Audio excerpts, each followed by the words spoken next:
Bienvenidos a Tiempo de Gracia, Día de Salvación. Tiempo de gracia, salvación.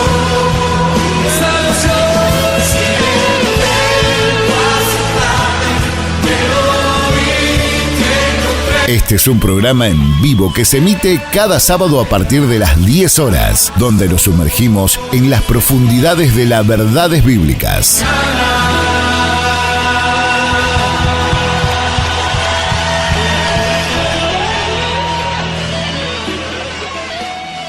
Muy buenos días, estimados oyentes, estimados amigos.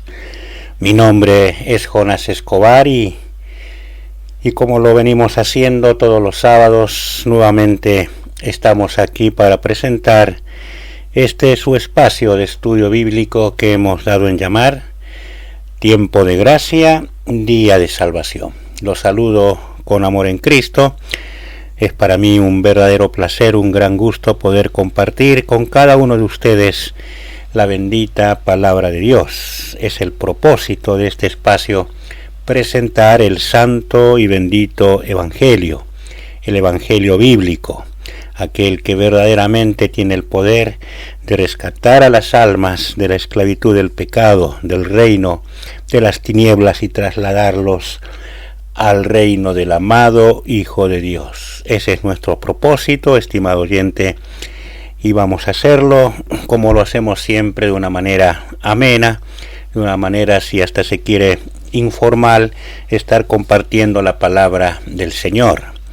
Y como decimos siempre, es nuestra expectativa, es nuestro deseo y también es nuestra oración que apartemos juntos este tiempo, que lo apartemos para estudiar juntos y, si es posible, en familia la palabra del Señor. Si es posible, hasta podemos sentarnos a una mesa, abrir nuestras Biblias y juntos compartir este espacio. Para ello también tenemos habilitadas nuestras líneas para que usted pueda contactarse con nosotros, y cualquier pregunta o duda o inclusive alguna acotación que se quiera hacer con respecto a lo que estamos estudiando, puede hacerlo con total libertad.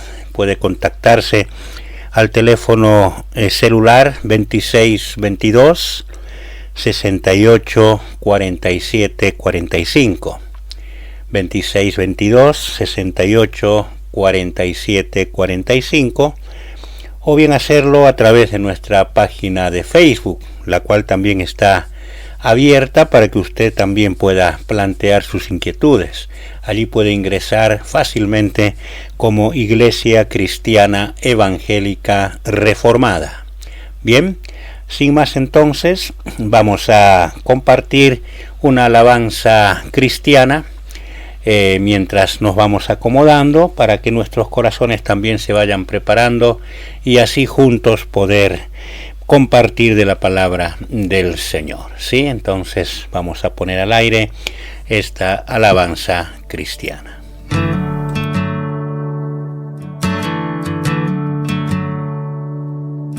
Cuando estaba muerto en vida, extraviado y sin salida, me buscaste.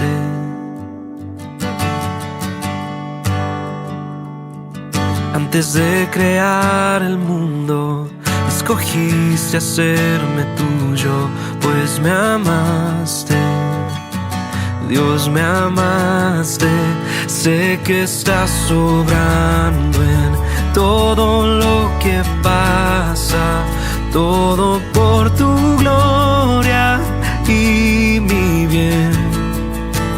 Dios, tú siempre cumples todas tus promesas, todo por tu gloria y mi bien.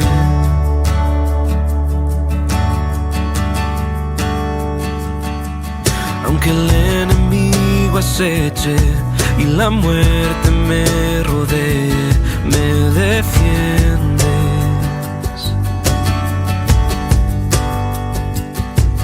Si el desierto luce eterno y si hay noches cuando temo, me acompañas, me acompañas.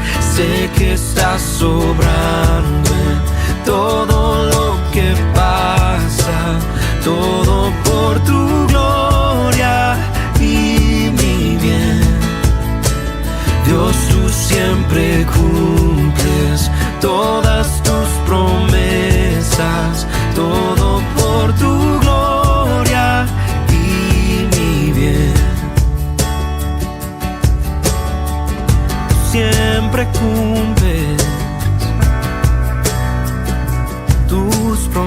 promesas. Cuando con poder regreses o al final mi vida llegue, me sostienes.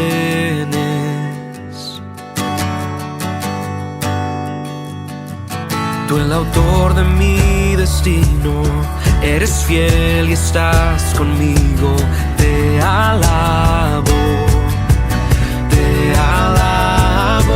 sé que estás sobrando en todo lo que pasa, todo por tu gloria y mi bien. Dios, tú siempre cumples todas tus promesas, todo por tu gloria y mi bien, todo por tu gloria y mi bien. Estás en Tiempo de Gracia, Día de Salvación. Bien, estimados oyentes, aquí estamos nuevamente. Estamos estudiando, como lo venimos haciendo estos sábados, el libro de los Hechos de los Apóstoles, ¿sí?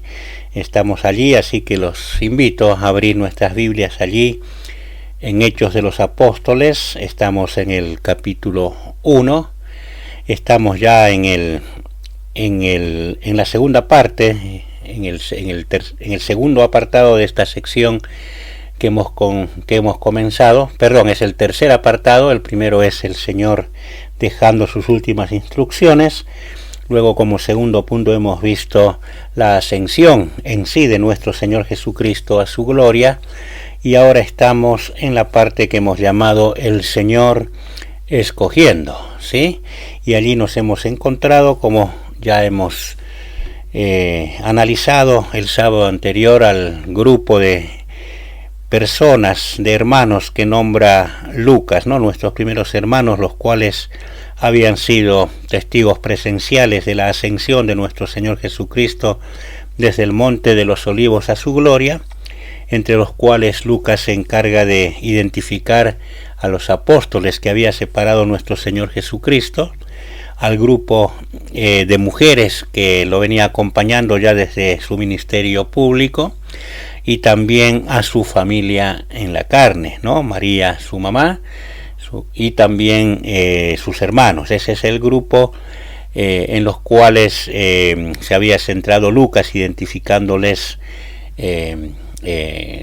así, de manera específica, ¿sí? Entonces, luego de esto, acto seguido, y luego Lucas de mostrarnos al grupo de creyentes o discípulos, como los va a llamar Lucas en su libro a los hermanos, ¿no? Luego de mostrarnos a este grupo que se había reunido allí, que estaban en aquel aposento alto en Jerusalén, ahora Lucas va a dirigir nuestra atención al siguiente evento que tiene lugar allí, en el aposento alto. Y nos estamos refiriendo a la propuesta que va a hacer Pedro en medio de los hermanos, ¿sí? Esto lo encontramos en los versículos que van del 15 al 22. Los vamos a leer muy atentamente, ¿sí? Síganme con la lectura, abra sus Biblias allí. Hechos capítulo 1, versículo 15 dice lo siguiente: por este tiempo, un grupo como de 120 personas estaba reunido allí. Y Pedro se puso de pie en medio de los hermanos y dijo: Hermanos, tenía que cumplirse la escritura en que por boca de David el Espíritu Santo predijo acerca de Judas, el que se hizo guía de los que prendieron a Jesús. Porque Judas era contado entre nosotros y recibió parte en este ministerio. Este pues, con el precio de su terrible infamia, adquirió un terreno y cayendo de cabeza se reventó por el medio y todas sus entrañas se derramaron.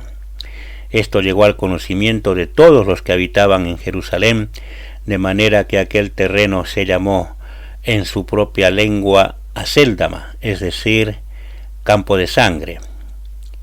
Pues en el libro de los Salmos está escrito que sea hecha desierta su morada y no haya quien habite en ella, y que otro tome su cargo, Por tanto, es necesario que de los hombres que nos han acompañado todo el tiempo que el Señor Jesús vivió entre nosotros, comenzando desde el bautismo de Juan hasta el día en que de entre nosotros fue recibido arriba, uno sea constituido testigo con nosotros de su resurrección. Esa es la porción, hermanos, amigos, que vamos a analizar, ¿sí?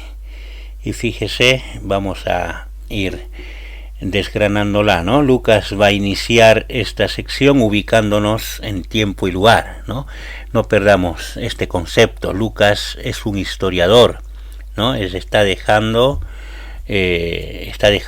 un libro, aparte de tremendamente teológico y de gran enseñanza, él nos está dejando un libro también histórico y está utilizando todos los requisitos que se requiere para que un libro sea considerado histórico. En este caso, Lucas nos va a ubicar en tiempo y lugar, dos elementos que son básicos para establecer un hecho histórico, ¿no? Sus expresiones, fíjese en este sentido, en el versículo 15 que hemos leído, son precisas.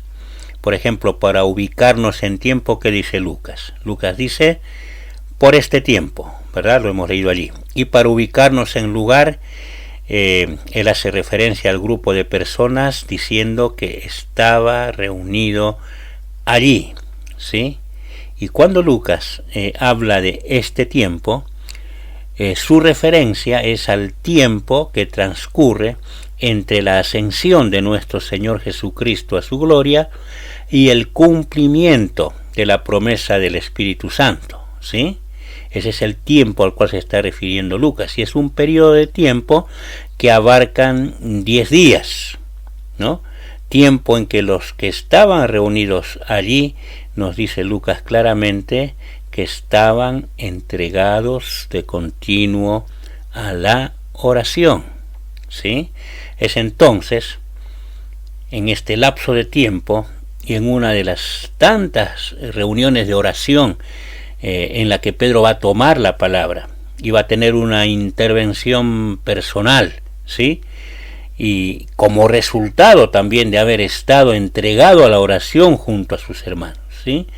Y va a presentar una propuesta y lo va a hacer con argumentos, no va a ser una propuesta hueca, sino va a ser completamente fundamentada, ¿no? Y yo quisiera que prestemos atención a esto. Todo lo que está ocurriendo, ¿sí?, en ese lapso de tiempo y esta intervención que va a tomar Pedro es producto de estar entregados continuamente a la oración, es decir, que están bajo la dependencia y la guía del Señor en todo momento. Ese es el ámbito en lo que está ocurriendo todas estas situaciones, ¿sí? Ni bien se fue nuestro Señor, ahora este grupo de hermanos va a establecer un contacto directo con nuestro Señor Jesucristo y lo va a hacer a través de la oración, ¿sí? Y con respecto al lugar, ¿no? Hemos dicho tiempo y lugar. Con respecto al lugar, Lucas va a decir que el grupo estaba reunido allí. Y aquí no se trata de otro lugar sino el aposento alto, ¿no? Aquella casa grande que tenía la familia de Juan Marcos allí en Jerusalén, ¿sí? Al lugar al que se dirigieron ni bien llegaron a Jerusalén, ¿sí? Lucas nos va a aclarar que los reunidos allí, él nos dice que era un grupo como de 120 personas.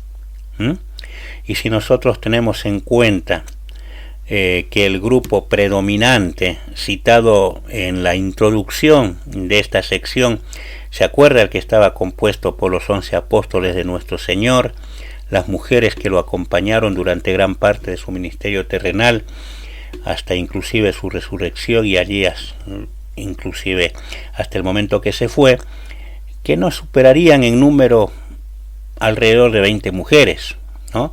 Y más la familia en la carne de nuestro Señor, que estaba compuesto por su madre María y sus hermanos, y también seguramente también estaban allí sus hermanas, porque Marcos en su evangelio nos aclara que nuestro Señor tenía hermanos y hermanas. Bueno, un grupo que no superarían las 10 o 15 personas fácilmente nosotros podríamos concluir que este grupo determinante, este grupo citado por Lucas específicamente, estaría alrededor de las 50 personas, ¿no?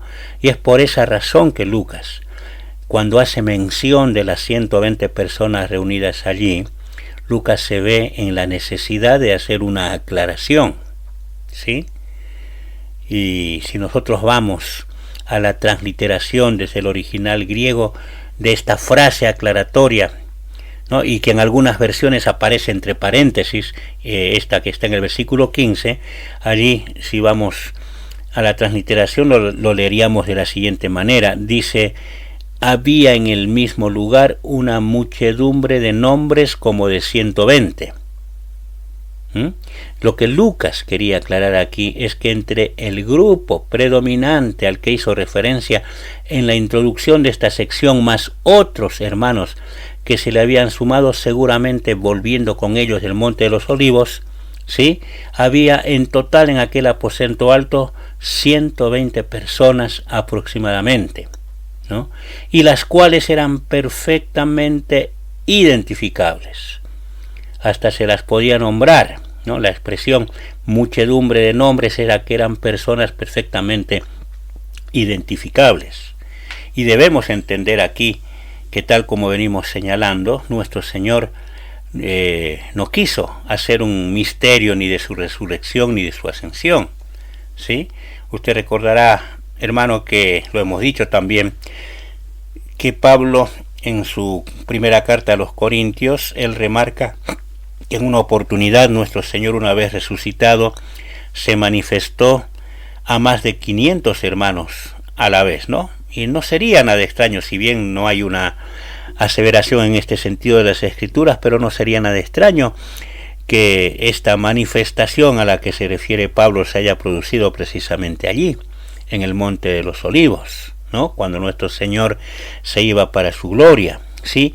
Y que una vez esparcidos de allí todas estas personas, todos estos hermanos, hacia sus lugares de residencia, un grupo de ellos se haya unido al grupo predominante compuesto por los apóstoles, las mujeres y la familia en la carne de nuestro Señor, y se hayan ido con ellos a Jerusalén, a aquel aposento alto, ¿no?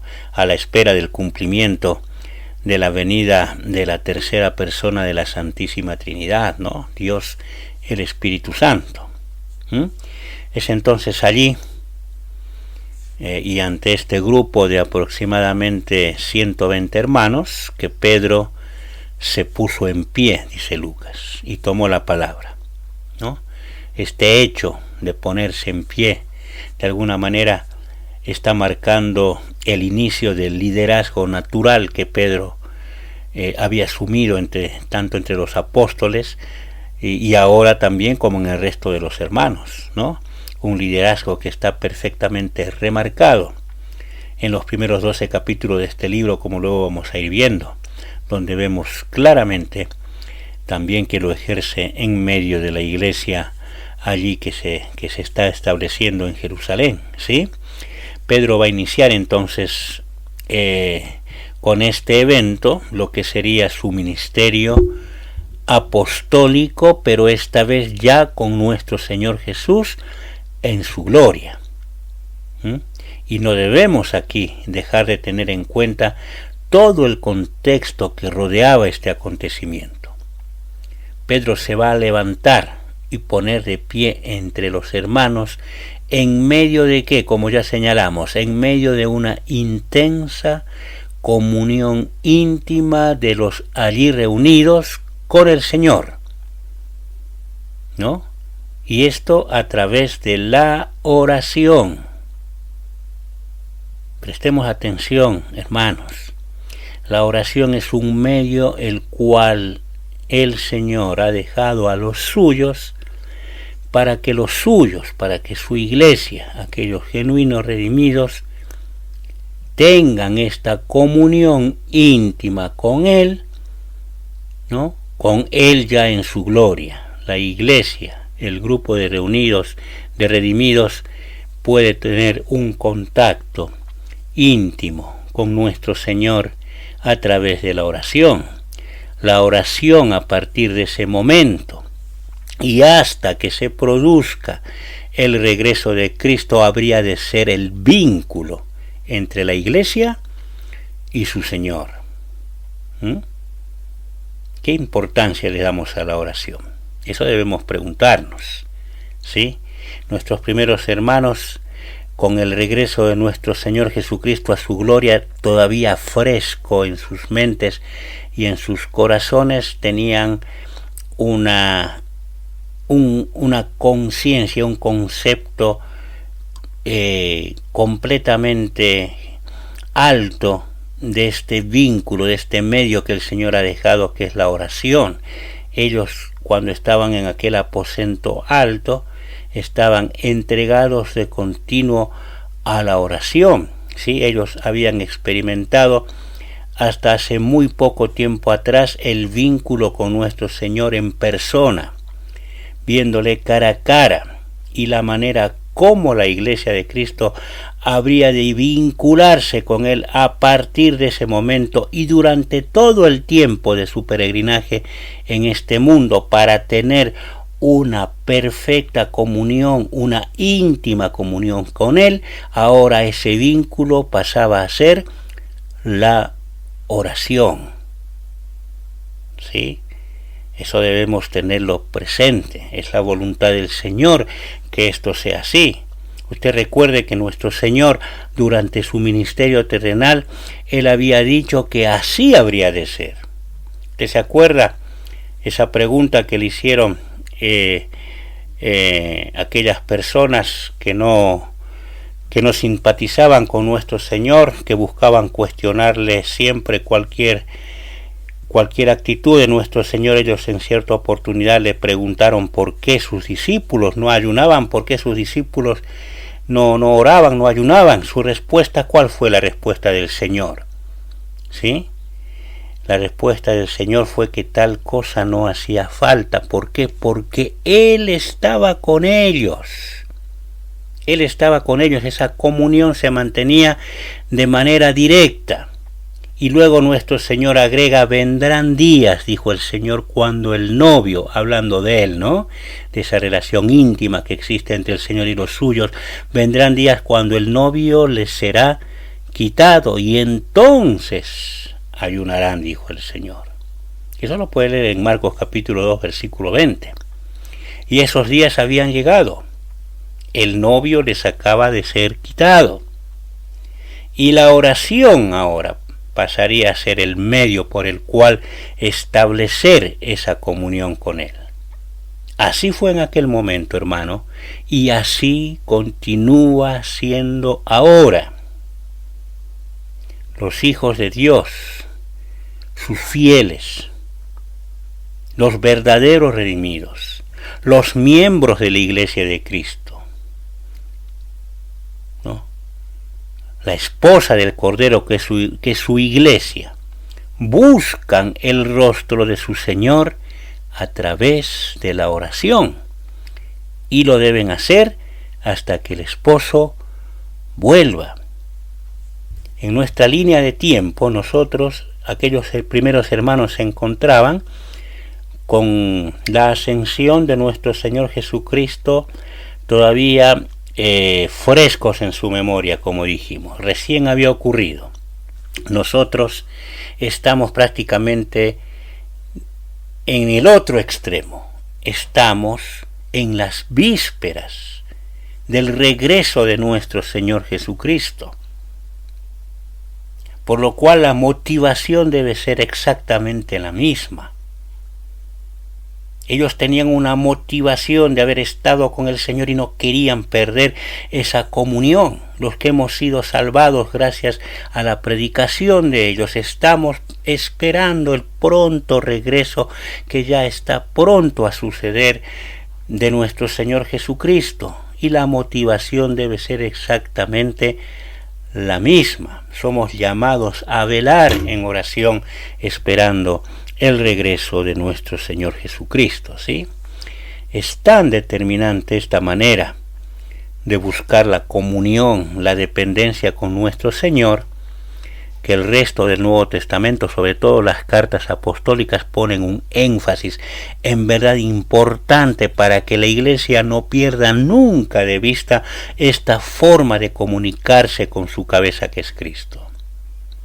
Un ejemplo de esto lo vamos a encontrar en la carta que Pablo les escribe a los hermanos en Éfeso, ¿sí?, a los cuales, después de concientizarlos de la constante lucha que la Iglesia debe sostener contra las fuerzas del mal, ¿se acuerda la armadura del cristiano?, durante todo su peregrinaje, e indicarles cuál debe ser la armadura con la cual debe revestirse para esta contienda. Luego de hacerles toda esa exposición, Pablo les dice a manera de cierre en el versículo 18 del capítulo 6 de Efesios: con toda oración y súplica, oren en todo tiempo en el Espíritu, y así velen, estén a la espera, dice, velando, ¿no?, con toda perseverancia y súplica por todos los santos, ¿no? Y esto, hermano, no debe ser tomado como un consejo. Esto es un mandato. Esta es la voluntad de Dios. Esta es la manera establecida por Dios para que la Iglesia de Cristo mantenga la comunión íntima con su cabeza, que es Cristo. Es el vínculo, la oración. Siempre en las Escrituras del Nuevo Testamento la acción de velar requerida a los redimidos está relacionado con la espera expectante del regreso de Cristo. Siempre va a ser así, y esta no es la excepción. Pablo nos está diciendo que mientras combatimos contra las fuerzas del mal en esta lucha diaria que tenemos contra el enemigo de nuestras almas, que dice Pablo, oren en todo tiempo, ¿no?, estando siempre a la expectativa del regreso de nuestro Señor, velando, dice, y hacerlo, dice Pablo, con toda perseverancia y súplica por todos los santos. Debemos orar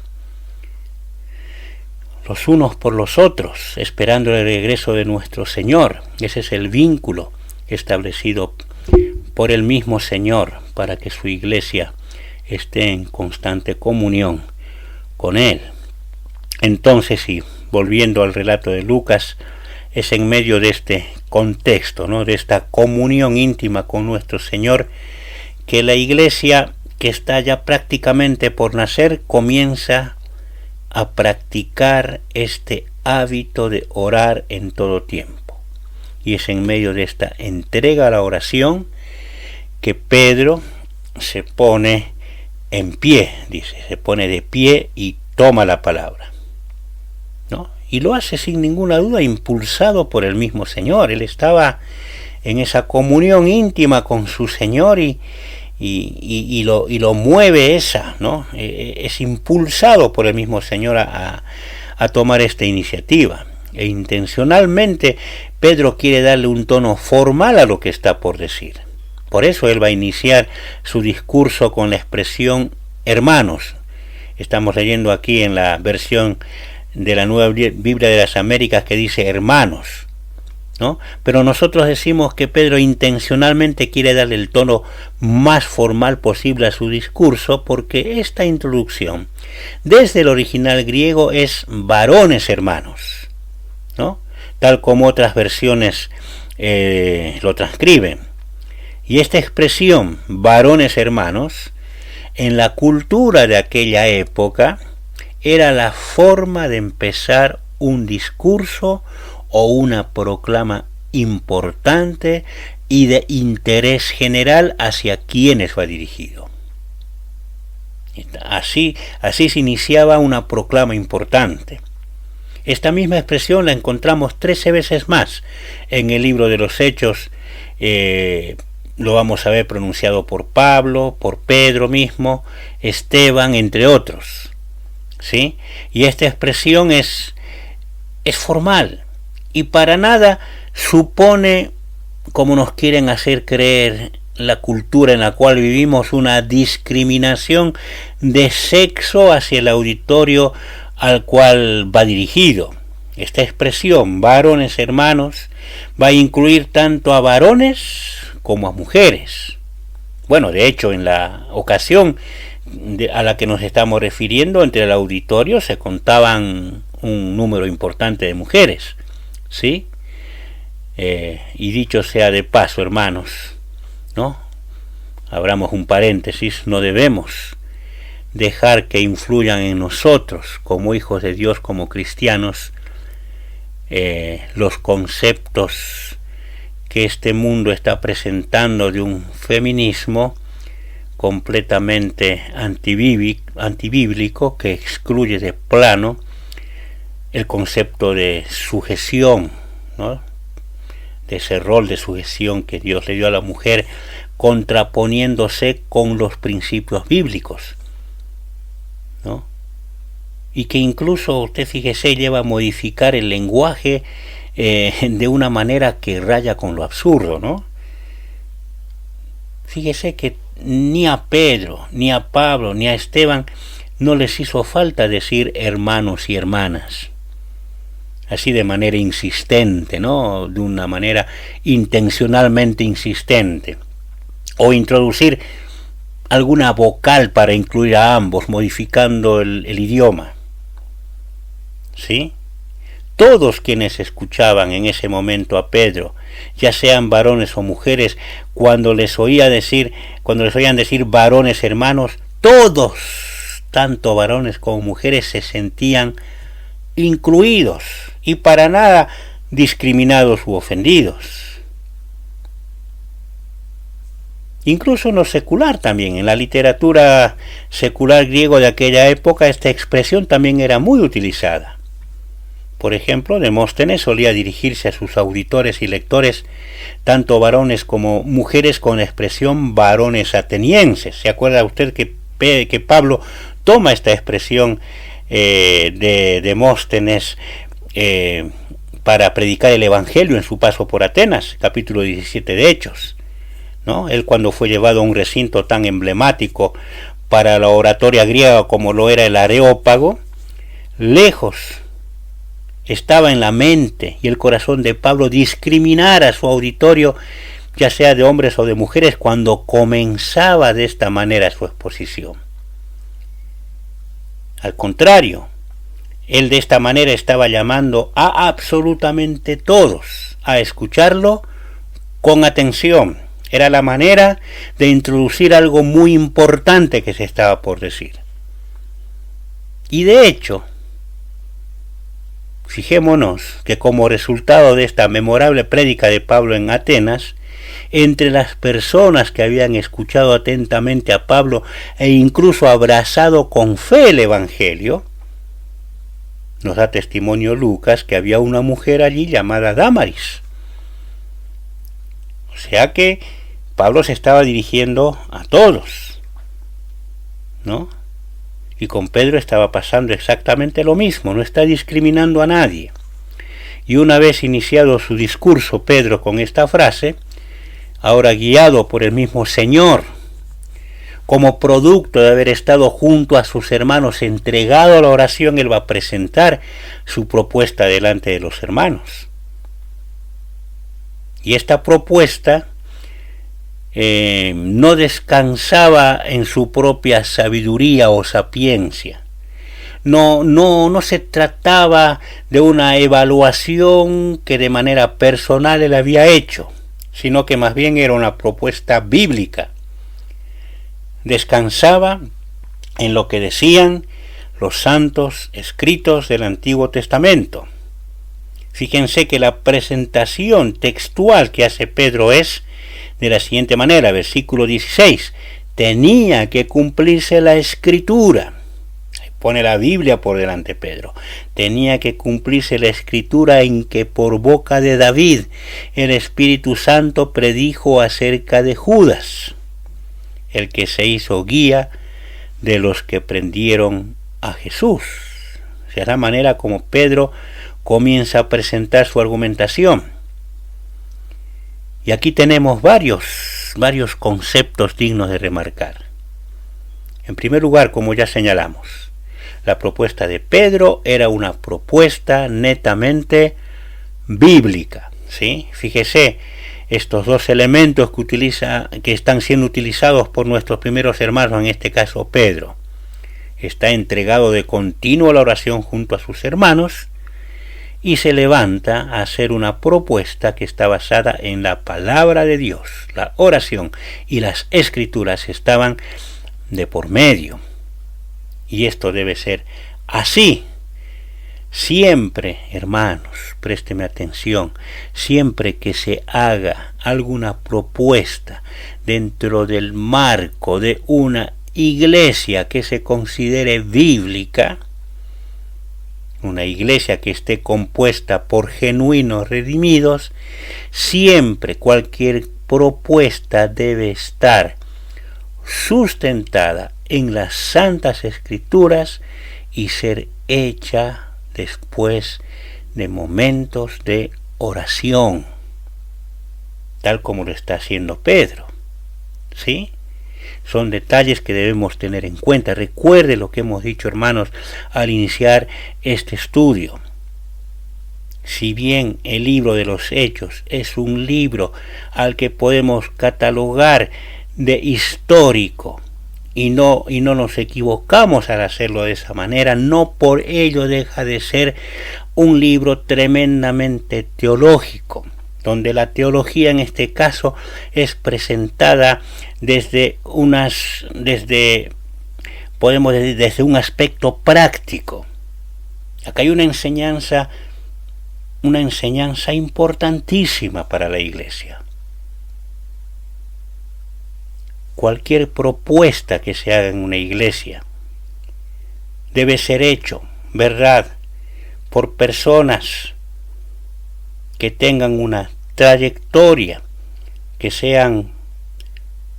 su testimonio debe dar fe de que verdaderamente son hijos de Dios y que sean responsables en ese sentido.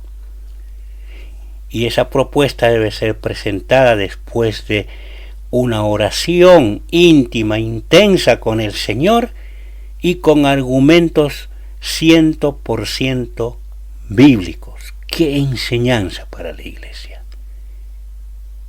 Cuando una propuesta dentro del marco de una iglesia es presentada fuera de estos parámetros, hermanos, ya debemos dudar de que sea una propuesta digna de ser evaluada. ¿Sí? Siempre tienen que darse estos parámetros para que el andar de la iglesia siempre esté en dependencia de su cabeza, que es Cristo, ¿no?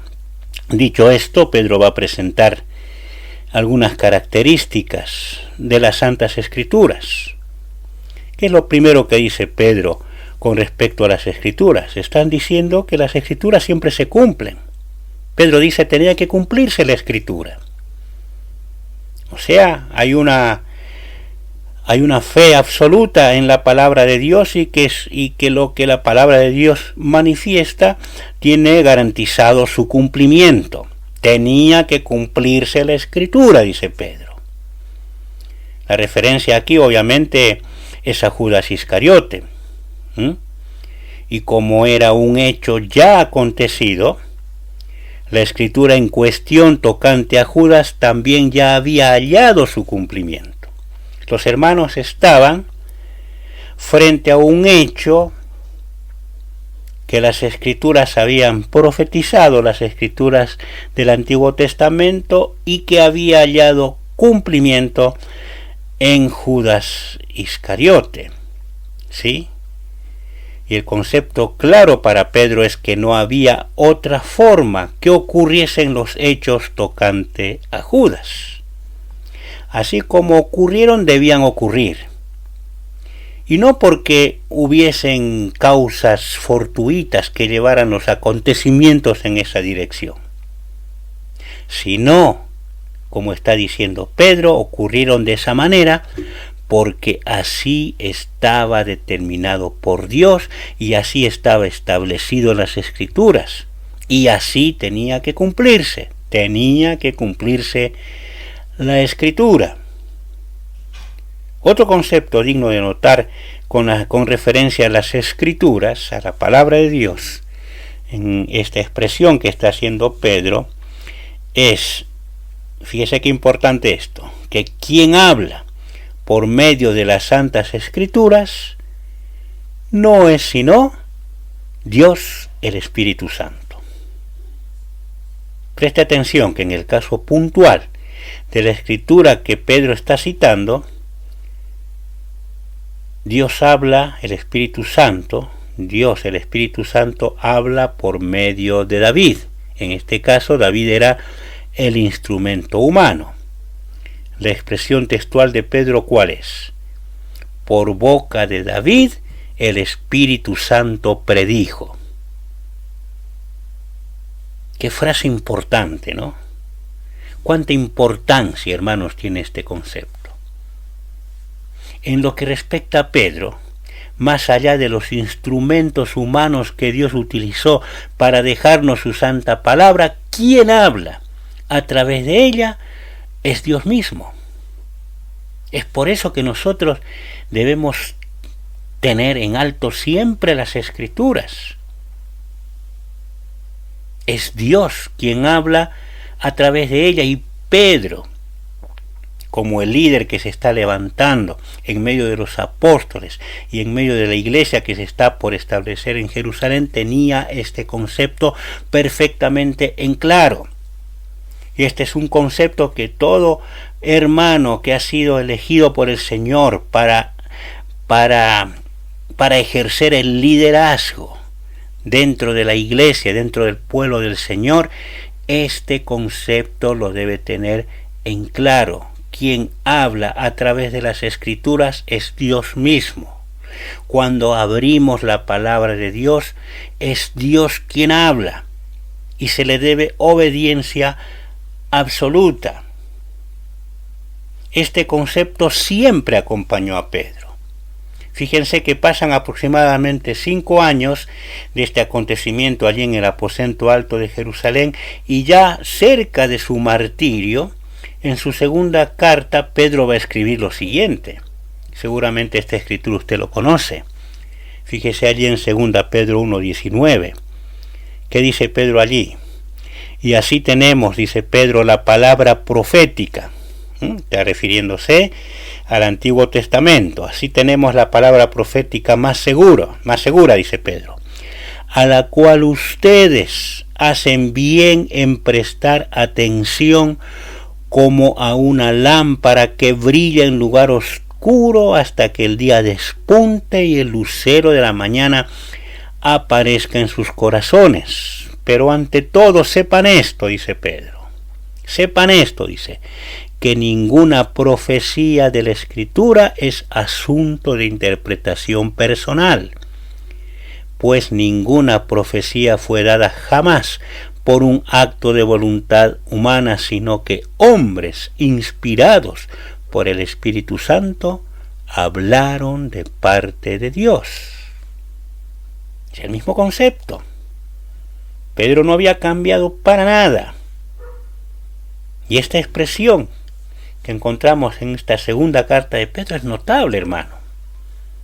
No solo por el contenido teológico profundo que tiene esta expresión, sino también por el marco contextual en el cual está inserto esta porción. Fíjese que previamente Pedro acababa de relatar su experiencia magnífica y singular en el monte de la Transfiguración.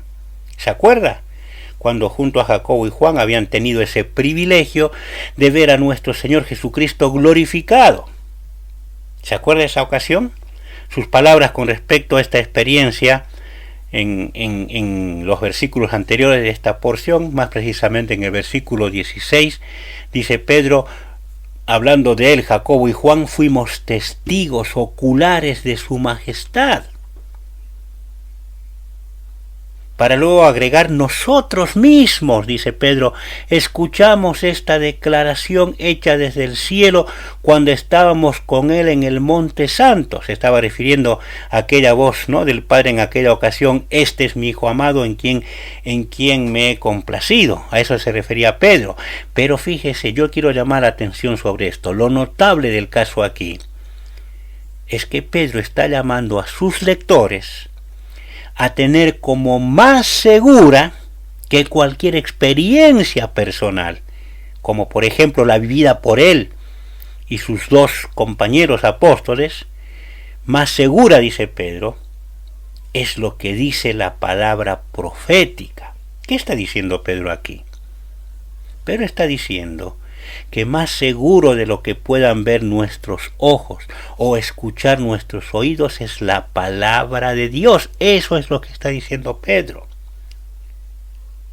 A la cual, dice Pedro, continuando con esta expresión, se hace bien en estar atento como una lámpara que brilla en el lugar oscuro.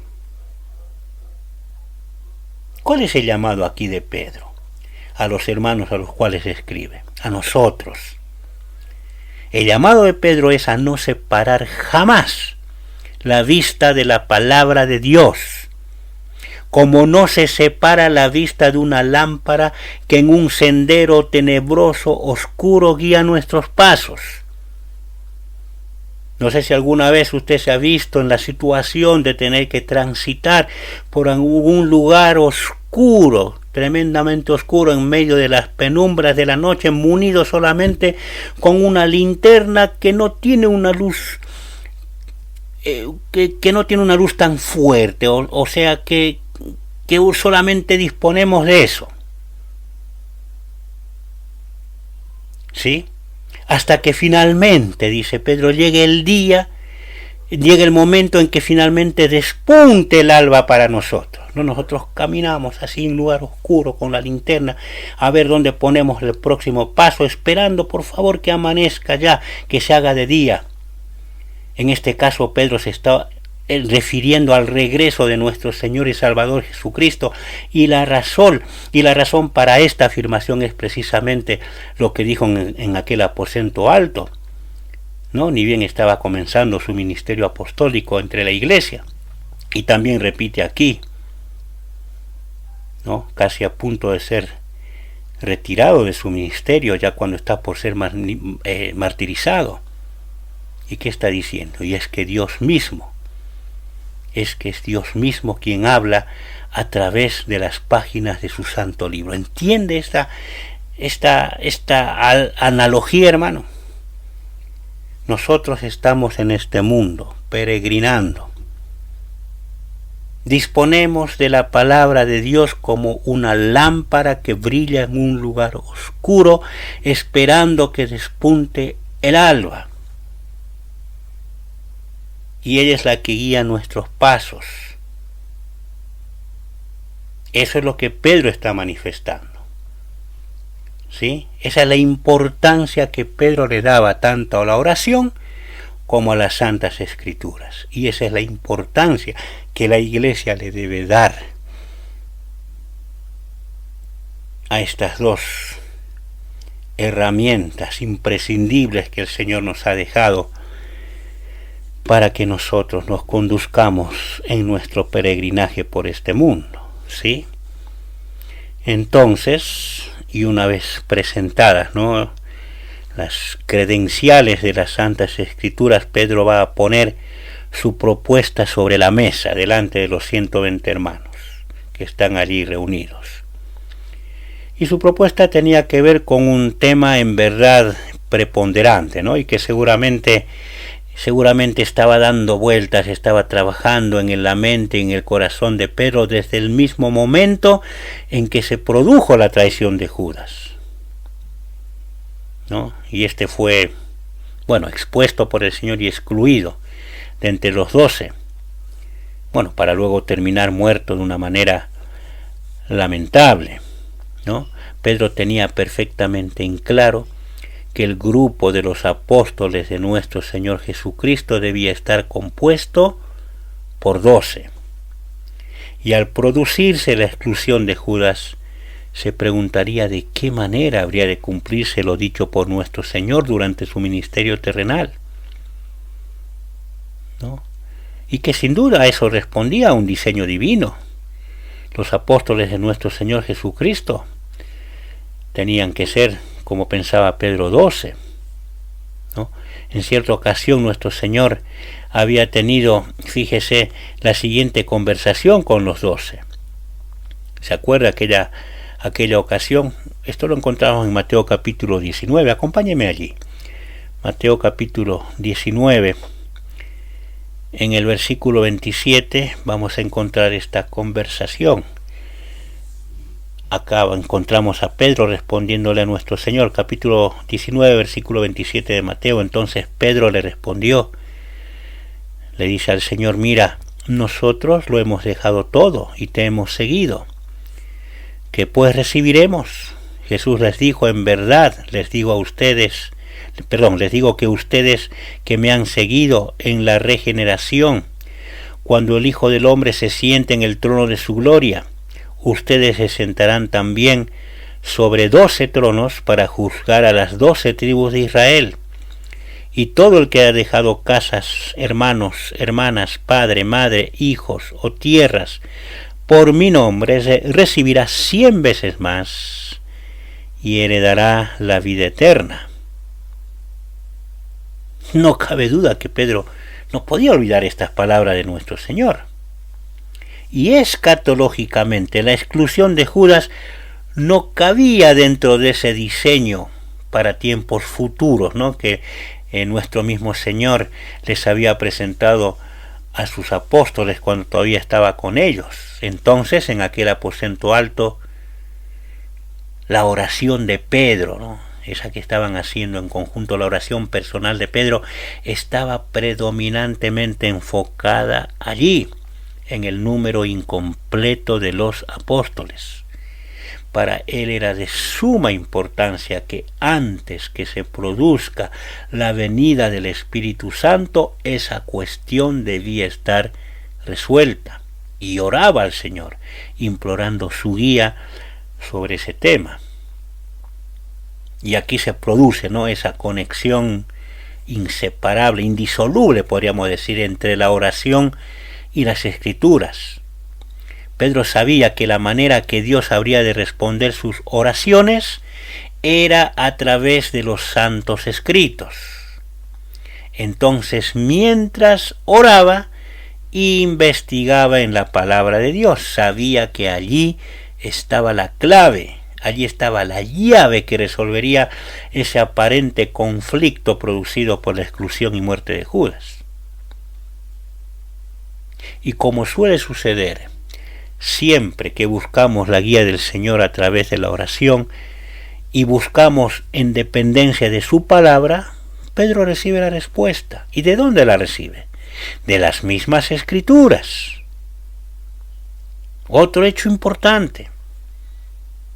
No debemos nosotros, hermanos, en estos tiempos en los cuales vivimos, en esta época en la iglesia, en la cual la iglesia transita por este mundo, encontrar otra respuesta de parte de Dios que no sean las santas Escrituras. ¿Sí? No vamos a experimentar visiones en este sentido. El Señor ya no se va a manifestar por sueños a nosotros. Él nos dejó su santa y bendita palabra, ya completa a nosotros. Imagínense, Pedro todavía no tenía las Escrituras completas.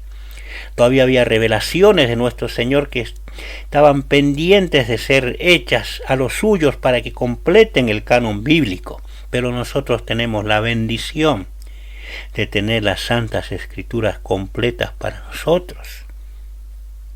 Y la manera como Dios responde nuestras oraciones siempre va a ser a través de su palabra.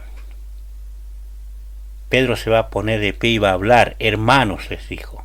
¿Se acuerdan lo que ya leímos? Tenía que cumplirse la Escritura. Tenía que cumplirse la Escritura en que por boca de David el Espíritu Santo predijo acerca de Judas, el que se hizo guía de los que prendieron a Jesús, porque Judas era contado entre nosotros y recibió parte en este ministerio.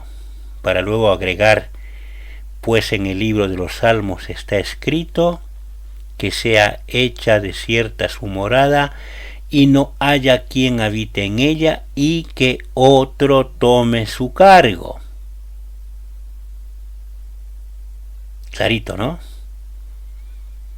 Acá hay otra cuestión también a tener en cuenta. Fíjese que no era para nada extraño que Pedro citara el libro de los Salmos.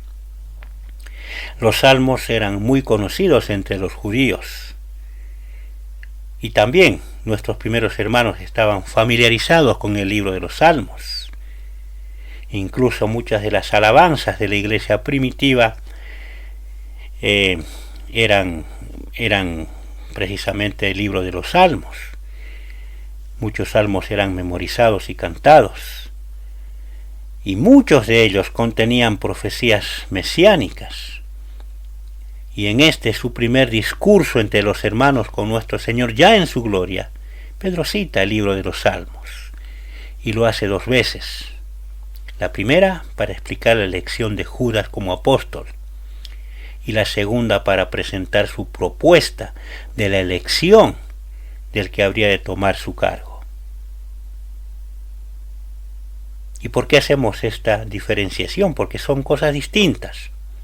En la primera tenía que explicarse el hecho de por qué Judas había sido elegido como apóstol por el mismo Cristo, para luego resultar ser un incrédulo y traidor. ¿Había fallado nuestro Señor en la elección de Judas? ¿El Señor no se había dado cuenta, al igual que el resto de los apóstoles, que era un gran simulador? El Señor no había sido engañado como el resto de los apóstoles. Él sabía todo lo que estaba ocurriendo. El hecho de que Judas haya sido contado entre los apóstoles e incluso ejerciera el ministerio como tal junto a ellos, para él luego mostrar su verdadera esencia, cometiendo ese acto más vergonzoso que se conoce como fue el de traicionar a nuestro Señor, era un hecho que sencillamente estaba respondiendo al diseño divino y estaba perfectamente registrado en las Santas Escrituras. Y cuando Pedro afirma que tal hecho, ¿no?, el de la elección de Judas Iscariote como apóstol, fue predicho por el Espíritu Santo por boca de David, en obvia referencia a los salmos, no está pensando en los salmos que después va a citar. Esos salmos son los que van a respaldar la propuesta de la sucesión de Judas. Lo que Pedro está haciendo en primera instancia es recordar las mismas palabras de nuestro Señor cuando, luego de tomar el papel del esclavo más bajo de una casa y lavar los pies de sus discípulos, se refiere nuestro Señor a Judas, también citando a David. ¿Se acuerda? Juan capítulo 13, versículo 5, cuando el Señor dice: después de lavar los pies de los suyos, les he dado ejemplo para que como yo os he hecho, ustedes también lo hagan. Y después dice: en verdad les digo que un siervo no es mayor que su Señor, ni un enviado es mayor que el que lo envió. Si saben esto, serán felices o bienaventurados, dicen otras versiones, si lo practican. No hablo de ustedes, decía el Señor. Yo conozco a los que he escogido. ¿Para qué? Acá agrega el Señor. Y cita el Salmo, pero es para que se cumpla la Escritura: el que come mi pan ha levantado contra mí su talón. Por ahí los discípulos en ese momento no estaban entendiendo esto, ¿no? Pero aquí nuestro Señor estaba dejando las cosas en claro. La lección de humildad que les estaba dejando era en verdad fuerte, penetrante. Pero esa lección, si bien era clara, no era para todos, era para sus escogidos. Por tal razón el Señor dice, con Judas allí presente: no hablo a todos ustedes. El Señor está diciendo: yo conozco a los que he escogido. Tremendo, ¿no? Entre los que ejercían el apostolado, o como dice Pedro, era contado entre nosotros. Incluso recibían las bendiciones de nuestro Señor. Había uno que no era un escogido. Y la pregunta sería: ¿por qué estaba allí? ¿Por qué no estaba siendo desenmascarado y echado?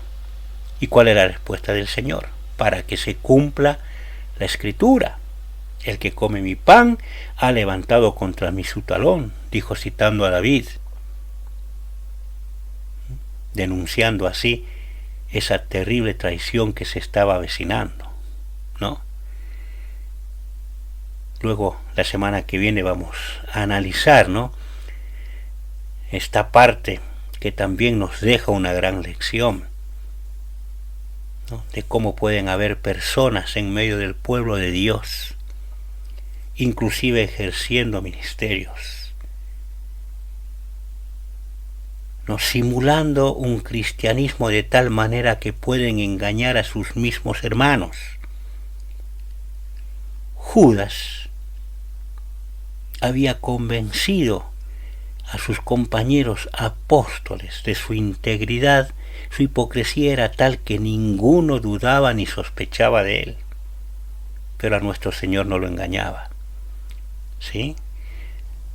Sobre ese tema vamos a ahondar un poquito más la semana que viene, pero dejemos esto allí y consideremos, quedémonos con estos puntos que hemos considerado. Cuán importante, hermanos, cuán importante para el pueblo del Señor es la dependencia del Señor en oración. Qué lección nos está dejando esta primera parte que estamos considerando con respecto, ¿verdad?, a la manera como Pedro se está dirigiendo a sus hermanos y encarar la elección del sucesor de Judas. Él estaba entregado de completo a la oración. No cabe duda que estaba siendo guiado por el Señor en todo lo que estaba por hacer, ¿sí? Y estaba respaldando sus actitudes, sus propuestas, todo lo que tenía en su corazón, no con argumentos de humana sabiduría, ni un parecer humano. No era que a Pedro le parecía bien de esa manera. Pedro está poniendo sobre la mesa las Escrituras. Y así debe ser, hermanos. Quedémonos con esos pensamientos y que el Señor nos guíe a la consideración de que dependemos de Dios en absoluto de la oración. Y por último, dejarle este concepto que vamos a ahondar más la semana que viene y que llamo a nuestros oyentes también a revisar concienzudamente su corazón. Es posible que entre un grupo de genuinos redimidos existan personas las cuales no han sido salvadas, no han sido regeneradas y puedan ejercer incluso un ministerio que pueda engañar a sus propios hermanos. Pero yo les llamo a esta consideración para que revisemos nuestros corazones, para que clamemos al Señor que nos dé esa sabiduría para poder determinar si verdaderamente hemos sido transformados, que verdaderamente hemos sido salvados. Que las Escrituras nos lleven en ese sentido y como dice Pablo escribiendo a los Corintios, ¿verdad?, autoexaminémonos a ver si estamos en la fe, si verdaderamente el sacrificio de nuestro Señor Jesucristo ha transformado nuestras vidas. ¿Sí? Dejémoslo ahí y continuaremos la semana que viene con este maravilloso estudio del libro de los Hechos.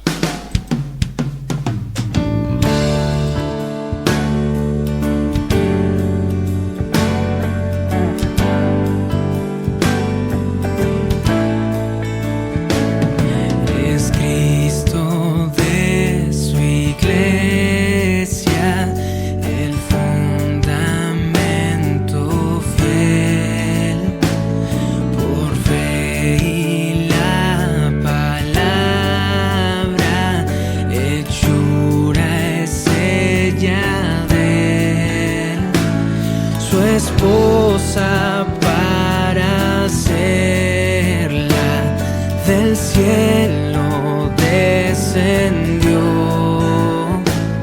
Él la compró con sangre cuando en la cruz murió.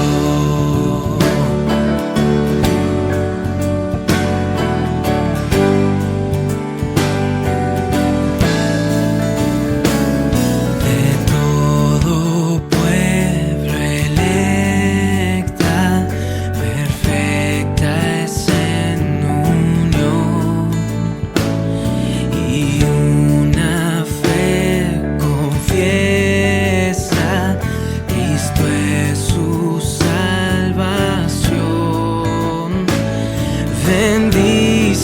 un solo nombre, la Biblia es su sostén. Con paso firme avanza, con gracia y todo bien.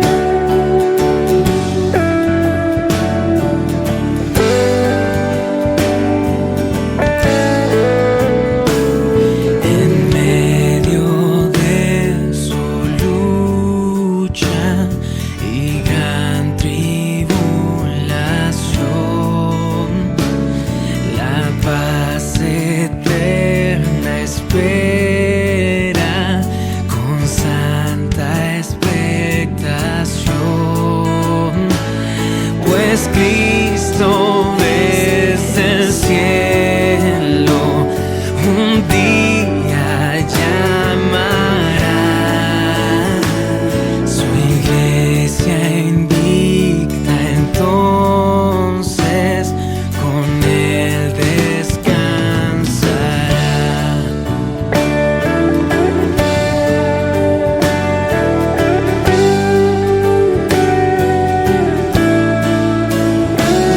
Con Dios aquí en la tierra mantiene comunión, y con los ya en el cielo forma una sola unión. Oh Dios, haz que en sus pasos podamos caminar, que al fin contigo, Cristo, podamos habitar.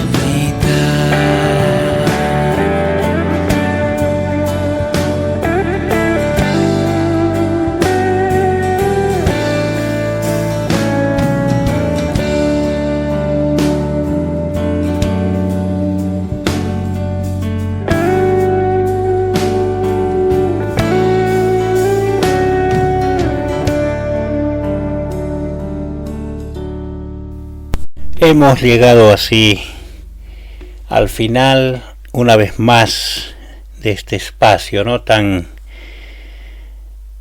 rico en enseñanza, que hemos dado en llamar Tiempo de Gracia, Día de Salvación, un espacio que dedicamos al estudio de la Palabra de Dios, en este caso estudiando el libro de los Hechos, ¿sí? Los esperamos la semana siguiente, siempre por Radio Gracia y Verdad, y en este horario de la mañana, que son las 10 de la mañana. A partir de las 10 de la mañana, como todos los sábados, nos estaremos encontrando juntos para compartir la palabra del Señor. Nos resta invitarle, como lo hacemos siempre, a asistir a nuestras reuniones de enseñanza congregacional. Todos los domingos a partir de las 10 de la mañana enseñamos la palabra de Dios, abrimos las Escrituras, lo hacemos congregacionalmente, alabamos al Señor, abrimos su palabra, ¿sí? Nos reunimos tanto en el departamento de Maipú como aquí en la ciudad de La Consulta, en el departamento de San Carlos. Si usted quiere acompañarnos en nuestras reuniones, le invitamos a que se comunique con nosotros. A nuestro teléfono es el 2622 68 47 45, ¿sí? Comuníquese allí y le estaremos indicando la manera de cómo llegar, y gustosos le recibiremos con amor cristiano. Y le volvemos a recalcar que no es costumbre nuestra, no es nuestro objetivo levantar ofrendas. No lo hacemos en nuestras reuniones congregacionales, porque lo único que nos mueve, lo que nos interesa, aquello que nos motiva, es acercarles solamente la palabra de Dios y que ella obre en salvación para usted. Eso es el motivo por el cual nos reunimos. No nos interesa en absoluto su dinero usted no va a ser inducido ni manipulado a que deje ningún dinero en nuestra iglesia. Así que le animamos a comunicarse. Nuevamente le digo el número: 2622 68 47 45, para que juntos podamos alabar al Señor y aprender de su palabra. Por mi parte, ha sido un gusto estar con ustedes. Los espero el próximo sábado. Mi nombre es Jonás Escobar y los saludo con amor en Cristo en este nuestro espacio que se llama Tiempo de Gracia, Día de Salvación. Y así llegamos al final de otro poderoso episodio de Tiempo de Gracia, Día de Salvación. En los peligros y aflicción. Esperamos que este tiempo dedicado al estudio de las verdades bíblicas haya sido de bendición y edificación para tu vida. Mientras subía, tú me buscaste, me encontraste. Que la gracia y la paz de nuestro Señor Jesucristo estén contigo siempre. Hasta la próxima semana, cuando nos volvamos a encontrar en Tiempo de Gracia, Día de Salvación.